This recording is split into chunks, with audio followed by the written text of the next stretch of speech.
Comment réduire son budget publicitaire Facebook? Vous en avez marre de dépenser des sommes astronomiques pour vos publicités Facebook, vous ne comprenez pas pourquoi vous dépensez plus et vous gagnez moins. Alors cette vidéo vous est destinée. J'ai peut-être une astuce qui va vous permettre de diminuer vos frais en publicité sur Facebook. Ça faisait un bon moment que je dépensais énormément en termes de publicité Facebook et je ne comprenais pas parce qu'à côté, il y avait ma soeur qui ne dépensait presque rien du tout comparé à mes frais. J'ai décidé alors de lui poser la question, celle de savoir pourquoi elle dépense moins que moi. Elle non plus, elle n'a pas eu la réponse à ma question, donc j'ai décidé de faire des recherches. Et même dans mes recherches, j'ai tapé sur Google comment réduire son budget publicitaire. En tout cas, je n'ai presque pas eu de réponse. Et alors, j'ai décidé de faire une petite expérience, celle de comparer toutes mes publicités Facebook. Donc, j'ai activé au moins plus de 3 publicités Facebook et j'ai voulu connaître la différence entre ces 3 publicités. À partir de ce moment-là que j'ai pu comprendre pourquoi j'avais des publicités qui coûtaient plus cher que d'autres. La raison est la suivante. Facebook, en activant votre publicité, la propose à plusieurs personnes que vous avez choisi de cibler. Par contre, si ces personnes-là ne réagissent pas à la publicité, Facebook va se dire que voilà, la publicité n'est pas intéressante. Ils vont donc augmenter le coût par conversation. Donc, ce qui va faire que votre publicité va coûter plus cher.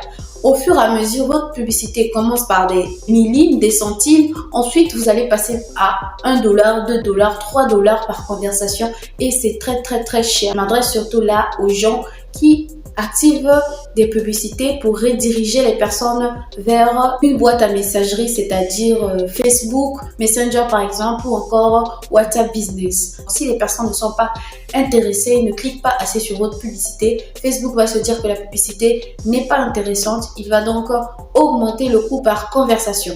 Vous allez donc vous retrouver avec une publicité qui ne rapporte pas assez, mais qui coûte très cher.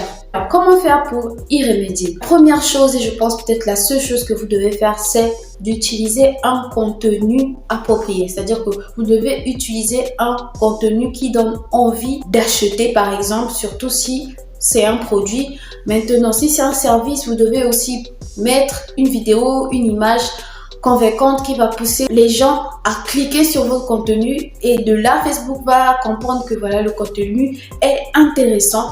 Ils vont donc diminuer vos coûts publicitaires. Donc, je vais mettre sur l'écran 3 publicités que j'ai eu à activer et vous allez voir la différence entre ces 3 publicités-là. Donc, lorsque les gens sont intéressés, vous avez des coûts publicitaires moindres, mais lorsque les gens ne sont pas intéressés, vous avez des coûts publicitaires élevés. Veillez donc à ce que vos contenus soient intéressants. Vous ne devez pas poster tout et n'importe quoi pour activer une publicité. Pas du tout, parce que Facebook va proposer ce contenu-là à plusieurs personnes. Et si ces personnes-là, voilà, trouvent votre contenu banal, ils vont tout simplement passer, ils ne vont pas cliquer sur votre contenu, voilà, ils vont ni vous écrire, ni se diriger vers votre site internet. Donc, en conséquence, vous allez perdre parce que Facebook va se dire, bon voilà, comme ta publicité n'est pas intéressante, nous allons donc augmenter les frais publicitaires. C'est déjà la fin de cette vidéo. Si elle t'a plu, n'oublie pas de la liker, de laisser un petit commentaire si tu as quelque chose à dire ou quelque chose à ajouter, une question, n'hésite pas. On se retrouve très bientôt pour une nouvelle vidéo. Abonne-toi, active ta cloche de notification, tu connais la chanson. On se fait de gros bisous.